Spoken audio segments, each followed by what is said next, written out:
정확한 화재의 원인은 조사가 끝나봐야겠지만 승객들 목격담에서 이번 화재가 기내 선반 속 배터리에서 시작됐을 가능성이 조심스럽게 나오고 있습니다. 기내 배터리 반입 규정에 문제는 없는 건지 김주영 기자와 따져보겠습니다. 김 기자, 비행기 안에서 이 승객들이 가져온 배터리가 사고가 나는 경우 종종 있습니까? 네, 에어부산에서는 한 달 전에도 보조 배터리 화재로 항공기가 지연 출발한 적이 있었습니다. 지난해 7월에는 인천공항에 접근하던 이스타항공 여객기에서 승객이 보조 배터리 2개를 연결해 사용하다가 불이 나 승무원이 진압하기도 했습니다. 국토부 통계에 따르면 기내 배터리 화재는 코로나19 이후 증가하는 추세로 최근 2년간 11건 일어났습니다.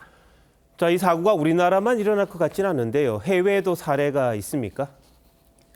네, 지금 보시는 영상은 지난해 7월 샌프란시스코 공항에서 이륙 준비 중이던 기내에 화재가 난 모습인데요. 승객이 반입한 노트북 리튬 배터리에서 불이 시작돼 승객들이 대피했고 이 과정에서 3명이 다쳤습니다. 미국에서도 2020년부터 기내 배터리 화재가 계속 늘어나는 추세로 지난해에는 78건이 발생했습니다. 최근 20여 년간 화재 원인을 분석해보면 보조 배터리 등 배터리류 화재가 가장 많고 전자담배와 휴대전화 화재가 뒤를 이었습니다. 리튬 배터리는 불이 나면 끄기가 참 쉽지가 않은데 기내에 어떻게 반입해야 한다, 그런 규정은 있는 겁니까? 네, 국제 기준에 따르면 160와트시 이상의 리튬 배터리가 탑재된 전자장비는 아예 비행기에 실을 수 없습니다. 일반적인 휴대전화와 노트북은 대부분 160와트시 이하라 기내 소지와 수화물로 맡기는 게 모두 가능하고요. 보조 배터리는 수화물로 맡길 수는 없고 전력량이 낮은 것만 기내에 가지고 탈 수 있습니다. 100와트시 이하는 20개 이내로, 160와트시 이하는 2개까지 가능하다는 게 국제 표준인데요.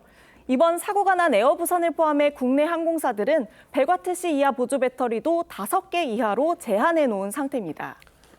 그런데 사고가 계속 나면 규정을 좀 더 강화해야 하는 것 아닙니까? 전자기기가 필수인 시대에 배터리 기기 소지 자체를 제한하는 건 현실적으로 어렵다는 얘기가 나오는데요. 다만 전문가들은 화재 시 대처가 빠를 수 있도록 배터리류는 선반이 아닌 좌석 앞 주머니나 승객이 직접 손에 들고 있게 규정을 구체화할 필요가 있다고 했고요. 또 기내에 반입하는 배터리가 KC 인증 등 안전 인증을 받은 정품 배터리인지 등을 사전에 신고하게 해야 된다는 지적도 나왔습니다. 국제 기준이라는 것은 이 제품들이 정품이라는 기준입니다. KC 인증 또는 전기용품 안전 인증 또는 국가에서 인정해주는 것을 받지 않는 것은 탑재할 수 없습니다. 이렇게 고지를 하는 게 필요할 것 같아요.